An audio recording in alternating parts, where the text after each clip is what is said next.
Souvenirs et lettres de Renée de Benoît, née Van Berchem. Renée de Benoît était la fille de Paul et d'Alice Van Berchem.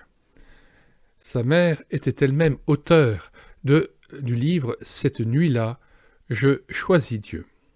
Nous mettons dans les commentaires de cette vidéo aussi bien le lien de téléchargement de l'ouvrage de Renée de Benoît que le lien pour pouvoir télécharger l'ouvrage de sa mère, « Cette nuit-là, je choisis Dieu ». À toutes fins utiles, nous avons aussi mis en numérisation l'ouvrage de René Pache sur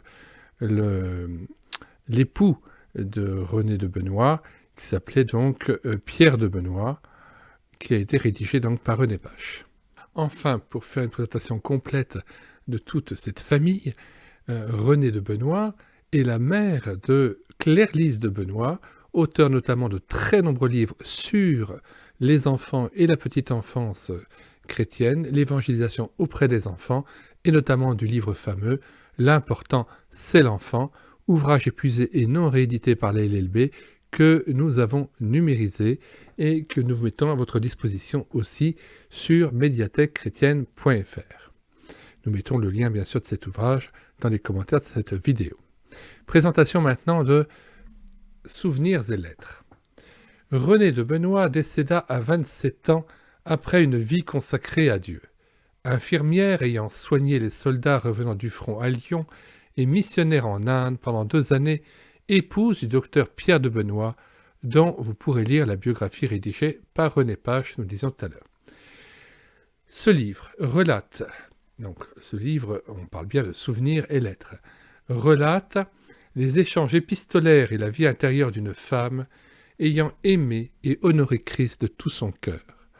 Dans une dernière partie de l'ouvrage, on peut lire les lettres de réaction à son décès prématuré à 27 ans et lié à la grippe, sans doute la grippe espagnole qui l'emporta en quelques jours, alors qu'elle était enceinte et sur le point d'accoucher.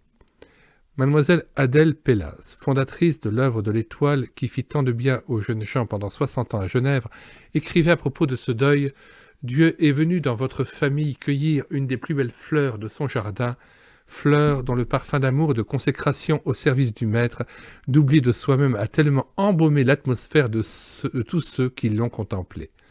Votre Renée va continuer là-haut le service auquel elle s'était consacrée ici-bas, combien elle m'a rappelé souvent l'antique devise « Je tiens au ciel et je sers sur la terre ». Enfant, jeune fille, épouse, elle tenait au ciel et servait sur la terre.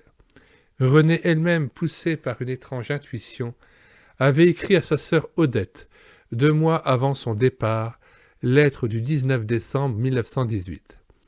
Le Christ mourant a pu dire « J'ai achevé l'œuvre que tu m'as donné à faire ». Il a pu s'exprimer ainsi parce qu'il ne cherchait qu'à faire l'œuvre de Dieu. Et Dieu le retira quand sa mission fut achevée. Nous aussi, si nous sommes fidèles, ne serons retirés que quand notre œuvre sera faite. À Dieu seul appartient de juger quand l'œuvre qu'il veut accomplir par nous est achevée. Elle pourra être bien imparfaite, bien incomplète aux yeux des hommes. Mais le Seigneur ne permettra pas, si nous sommes droits devant lui, que notre vie se passe sans laisser de traces sur la terre. Il nous retirera quand notre œuvre sera terminée à ses yeux.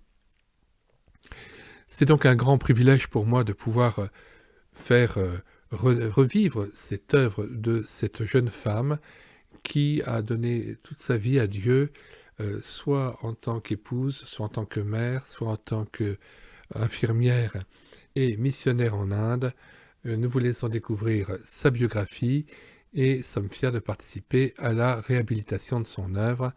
Espérons que vous serez nombreux à pouvoir essayer de la lire et de la découvrir. Vous verrez, c'est extrêmement émouvant, rempli de fraîcheur et d'authenticité dans la foi en Christ. Bonsoir à tous et à bientôt.